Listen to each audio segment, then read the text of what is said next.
You know John Cena, right? The wrestling superstar who became one of the most famous names in WWE history. The guy who went from throwing opponents across the ring to throwing himself into blockbuster movies. But here's the thing a lot of people don't know.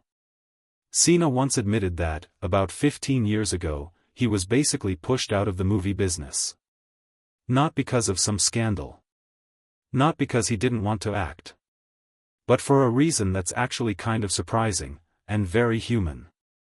He said it himself, I was making bad movies, and I wasn't even there.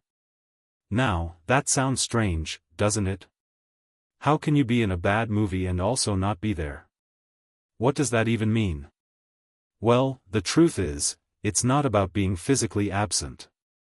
It's about not really showing up in the way that matters most, mentally, emotionally, and creatively. And when you hear the full story, you realize this isn't just about Hollywood. It's about what happens when you go through life on autopilot and don't give something your full attention or your full heart. Let's rewind for a second. Picture the mid-2000s. John Cena was at the absolute peak of his wrestling career. He wasn't just a champion, he was the champion. The face of WWE. The crowd favorite. The merch king.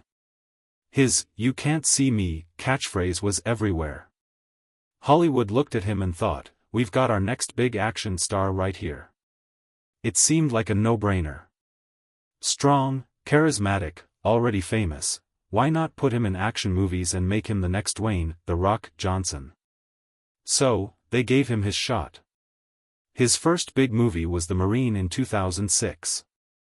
It had explosions, fight scenes, car chases, all the things you'd expect from an action-packed film. Then came 12 Rounds in 2009, another high-octane action flick. On paper, it all looked great. But here's the thing, the reviews weren't just bad, they were really bad. Critics called the movies predictable, cheesy, and forgettable. And audiences didn't exactly rush to theaters. Now, at the time, Cena didn't argue. He didn't blame the critics. In fact, years later, he admitted that even he knew why those movies didn't work. He wasn't giving it his all. He was showing up physically, saying his lines, doing the stunts, but emotionally? Creatively? He wasn't invested. He didn't understand how movies worked. He didn't study acting. He didn't think about character or story. He was just there because WWE told him to be there. Think about that for a second. Have you ever been in a situation where you were doing something important, maybe at work, maybe in school, but your heart just wasn't in it? You were present in body, but your mind and your passion were somewhere else. That's exactly where Cena was during those early Hollywood years. And just like in real life, people can tell when you're not fully there. Hollywood definitely noticed. By around 2010, the calls for movie roles started to slow down. No big press announcement, no dramatic headlines about him being fired from films. He just stopped getting cast. In Cena's own words, he was run out of the movie business. And the truth is, he didn't fight it. Why? Well, at the time, wrestling was still going strong for him. He was headlining WWE events, selling out arenas, and making fans happy. Acting wasn't his main focus. And when something isn't your main focus, it's easy to just let it fade away. That's what happened. He moved on, or so it seemed. But here's where things get interesting. Years later, Cena looked back on that time and realized he had made a huge mistake. He didn't lose those early acting opportunities because he lacked talent. He lost them because he wasn't truly present. He was just filling space. In wrestling, he cared deeply about the performance, the crowd, and the storytelling. In movies, he didn't bring that same passion. And that was the difference. So what did he do about it? Well, John Cena isn't the kind of person to just accept failure and move on. He decided that if he ever got another chance in Hollywood, he would do things differently. And when that second chance came, he made sure he was ready. He started studying the craft of acting. He worked on his comedy timing.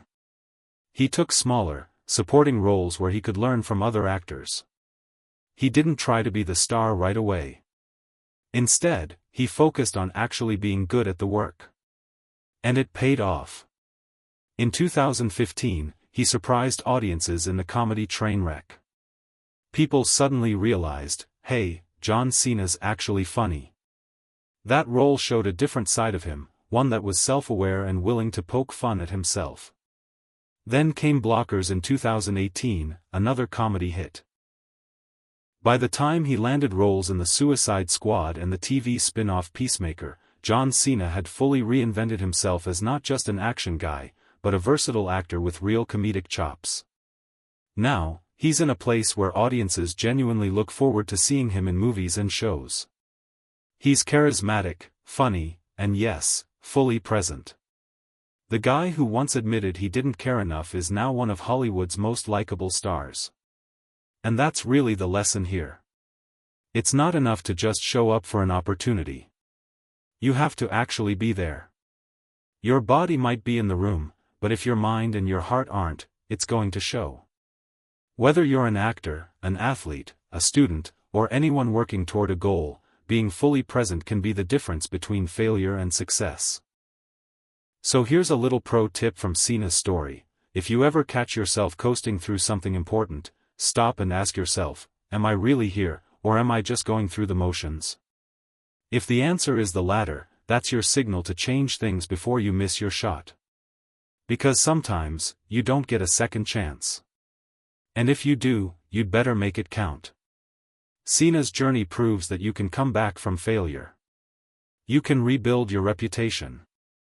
But it takes self-awareness, hard work, and a willingness to learn from your mistakes. He didn't try to pretend the bad movies never happened. He owned up to them. He admitted he didn't give his best.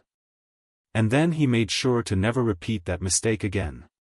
So now I'm curious, have you ever had an opportunity you didn't fully appreciate until it was gone? Maybe you didn't put in the effort, and looking back, you realize you could have done so much better. Share your story in the comments, because I think a lot of us can relate. And if you like hearing stories about people who turned their careers around, you should check out my video on actors who made huge comebacks after massive flops. It's full of surprises, and you might walk away feeling inspired to make your own comeback.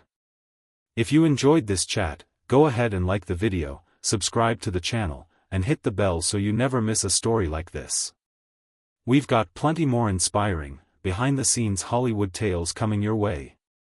And remember, whatever you're working on right now, don't just be there. Be there. It might just change everything.